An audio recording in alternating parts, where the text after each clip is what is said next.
What would you do if the person you loved most disappeared without a word, only to reappear, draped in wealth, with someone else on their arm?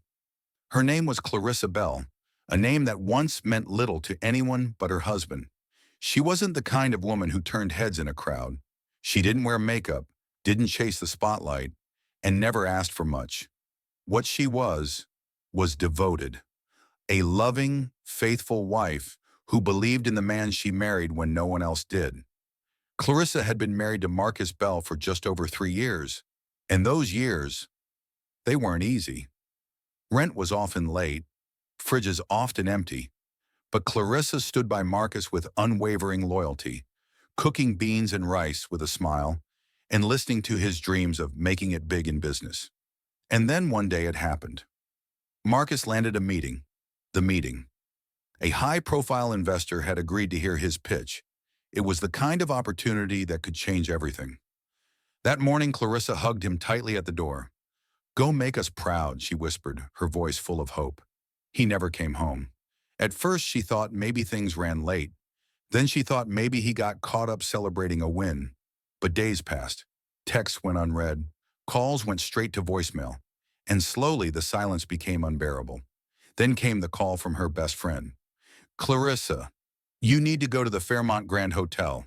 Marcus is there." Her hands trembled as she boarded the bus. What would she find? Had he been hurt? Was he in trouble? Nothing prepared her for what she saw. Marcus stood at the center of the lavish hotel lobby, surrounded by gold chandeliers and marble floors, wearing a $2,000 tailored suit and laughing. On his arm, a woman. No, a girl, at least 10 years younger than Clarissa, with cascading blonde curls, red bottom heels, and a smug expression that cut deeper than any words ever could. Clarissa's throat tightened. Her heart pounded. But she walked up anyway. "Marcus," she said.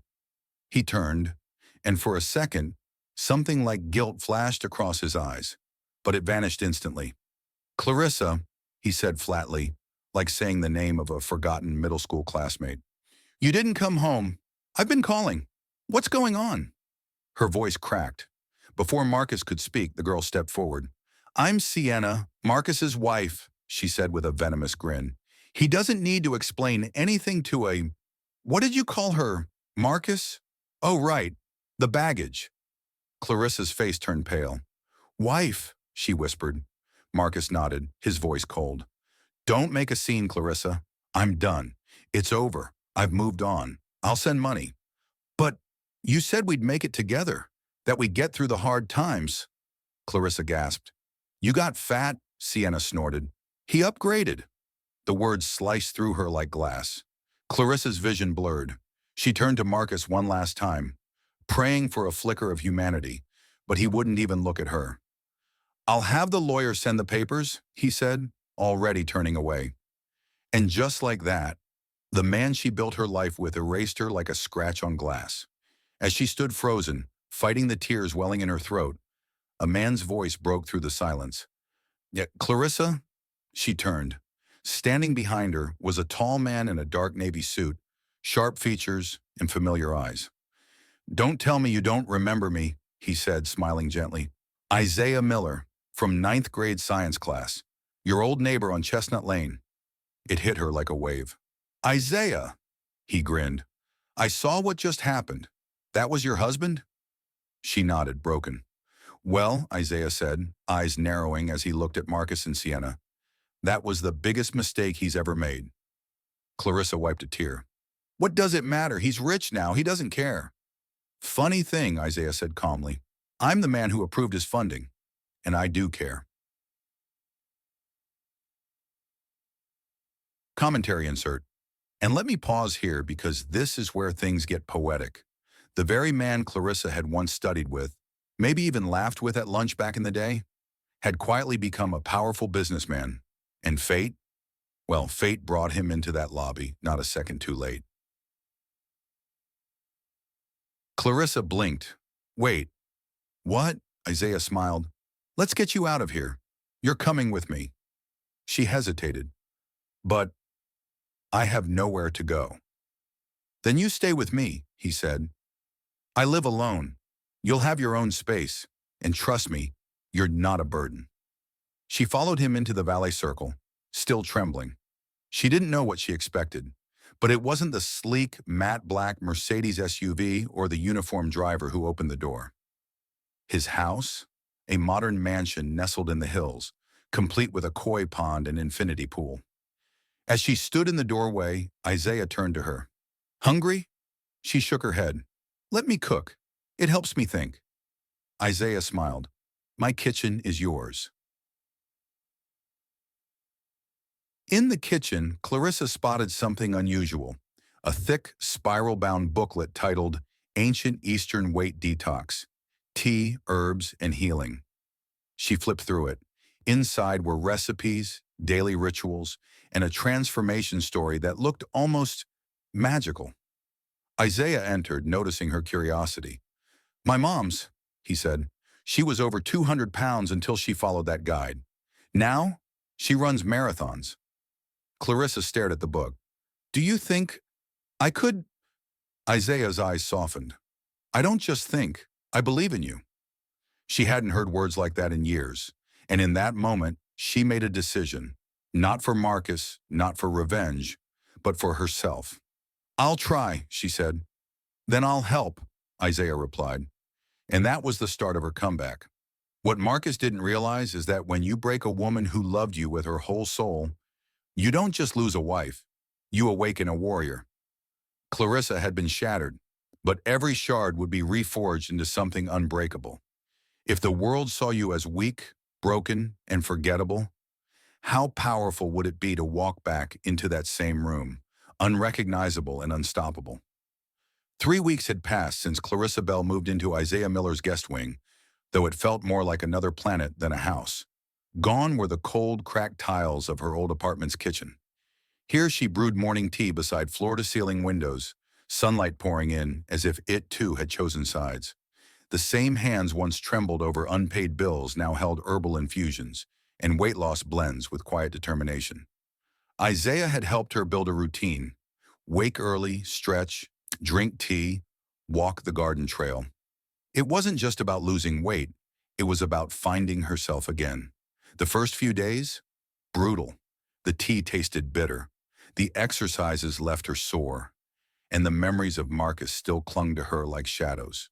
The tea tasted bitter. The exercises left her sore.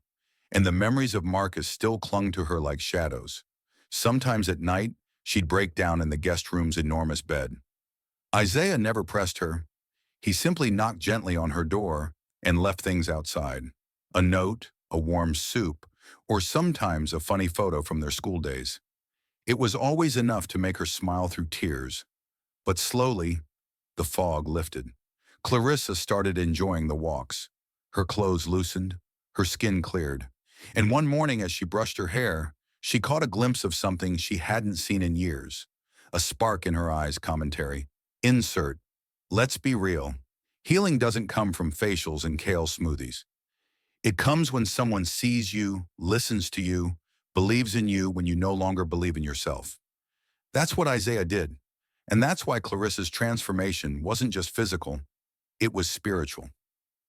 One afternoon, Isaiah found her in the garden porch, scribbling something. "What's that?" he asked, sipping a green smoothie. "A business plan," she said, half smiling. He raised an eyebrow. "Do tell." Clarissa blushed. "I've been researching herbal weight loss kits for women who feel forgotten, like I did. Affordable, clean, easy to follow. I want to call it Bloom Again." Isaiah stared for a beat, then grinned. "Clarissa, that's brilliant." "I don't know where to begin," she admitted. He leaned closer. "You begin by believing you're the woman who can." By week 6, Clarissa had lost nearly 20 pounds. But more importantly, she gained back what Marcus had stolen: confidence, clarity, and her voice. Isaiah had a gala to attend, a high-profile business event with media, moguls, and millionaires. He asked Clarissa to come. She hesitated. "I haven't worn anything formal in years." "Then it's time," he said simply. The day of the gala, Clarissa stepped out of the dressing room in a custom-tailored emerald gown. The satin hugged her curves, but not in a way that begged for validation. It celebrated her. Isaiah nearly dropped his phone. Clarissa, you don't look like a woman in recovery. You look like the future. She laughed, still shy but glowing.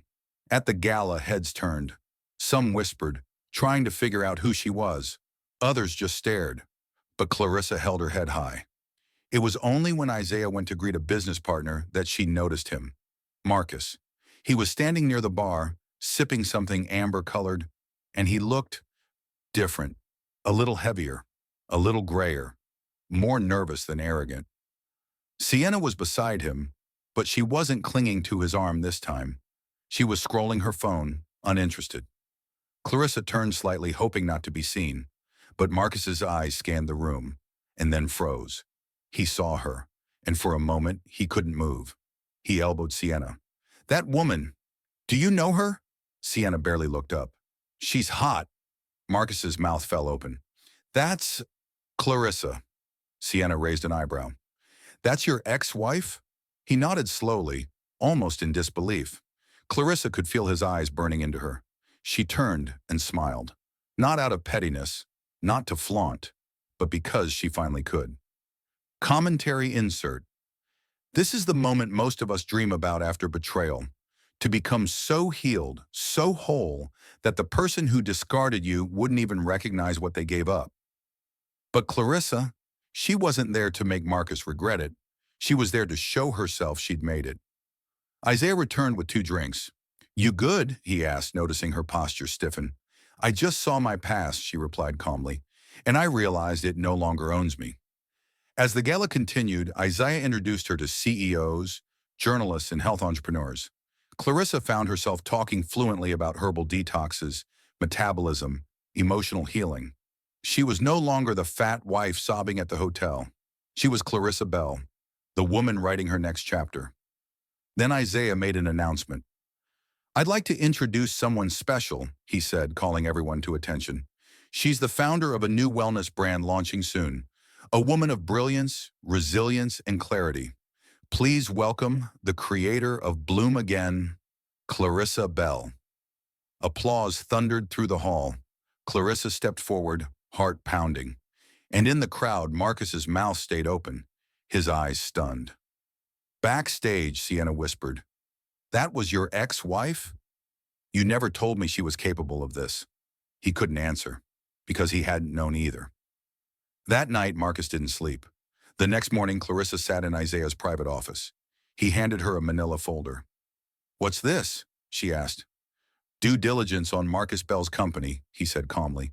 Turns out your ex is in trouble. Clarissa's brow furrowed. Financial? Isaiah nodded. He's been overpromising and underdelivering. His contract with our firm is on the brink of collapse. She swallowed. What are you saying? I'm saying you're being promoted. You'll oversee the review of that contract. Clarissa stared at him, stunned. You're putting me in charge of my ex-husband's account? Exactly. Business is business. She thought for a long moment, then smiled slowly. I'll handle it professionally. Isaiah nodded. I knew you would. Let's sit with this for a moment. Clarissa didn't chase revenge. She chased her peace, and revenge chased her. Her transformation was never about proving Marcus wrong. It was about proving herself right. If life gave you the chance to crush the person who broke you, would you do it for justice? Or would you walk away because you no longer need revenge? Clarissa Bell sat alone in the boardroom of Miller & Company, a stack of financial documents spread across the glossy oak table. On the front page, Marcus Bell's name. It had been 3 months since the gala. 3 months since Marcus realized the woman he discarded now stood at the epicenter of everything he wanted and could no longer control. She had tried to prepare herself for this moment, but nothing quite prepares you for seeing the man who once made you feel worthless, now kneel before your desk, desperate, panicked, broke. The door opened. He walked in, disheveled, suit wrinkled, tie crooked. Clarissa, he said, voice hoarse. She didn't stand. You requested this meeting, she said, her tone calm, calmer than even she expected. So speak. He fumbled with his briefcase, pulling out a crumpled folder. I need more time. I can fix this, he stammered. Clarissa leaned forward slightly. You've already had extensions. You took the funding and delivered incomplete work. You misused company funds, Marcus. That's not a delay. That's mismanagement.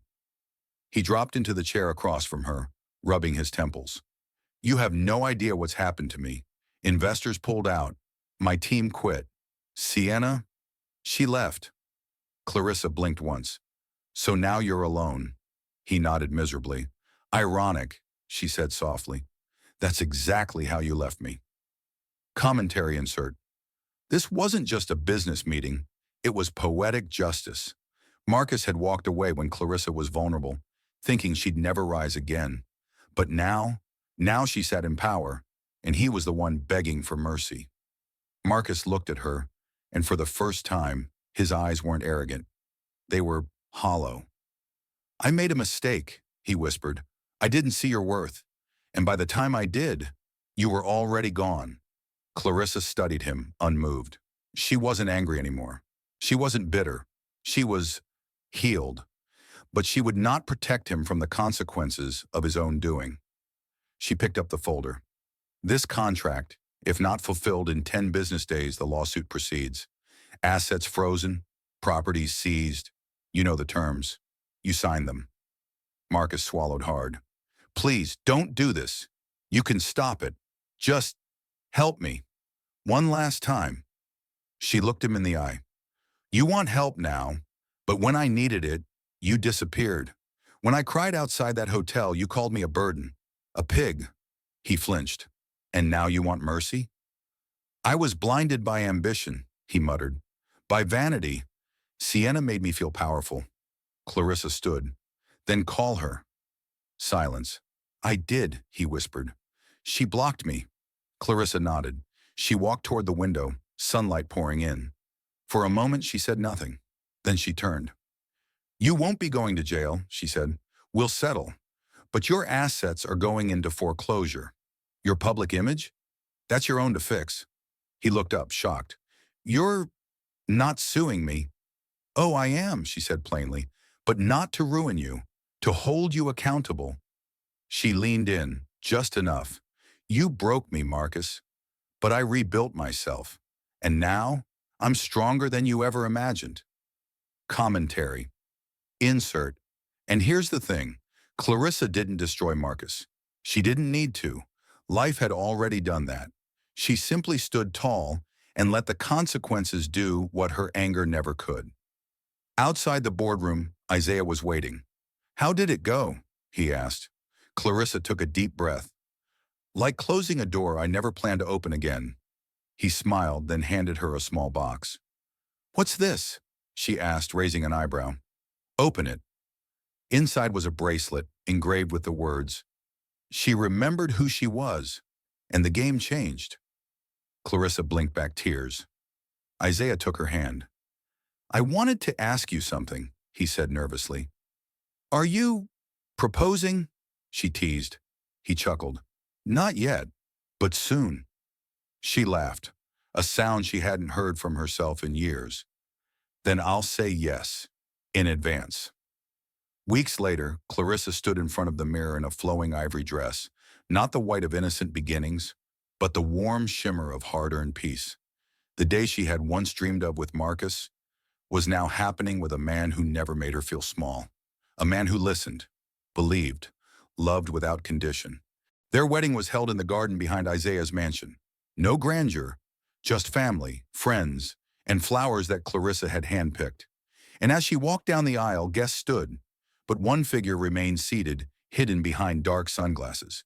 It was Marcus. Clarissa paused when she saw him, but she didn't break stride. When she passed him, she looked down and smiled. Not out of spite, but freedom. She no longer needed closure. She was the closure. Final commentary, closing chapter. This story isn't about revenge. It's about rebirth. Clarissa didn't win because she punished the man who left her. She won because she reclaimed herself, found true love, and never let hate define her. If you've ever been underestimated, know this. Your value is not defined by the people who walk away when you're at your worst. It's revealed by how you rise, even when no one claps. So tell me in the comments, Have you ever had your own Clarissa moment? Would you offer mercy or make them feel what you felt? Drop your thoughts below.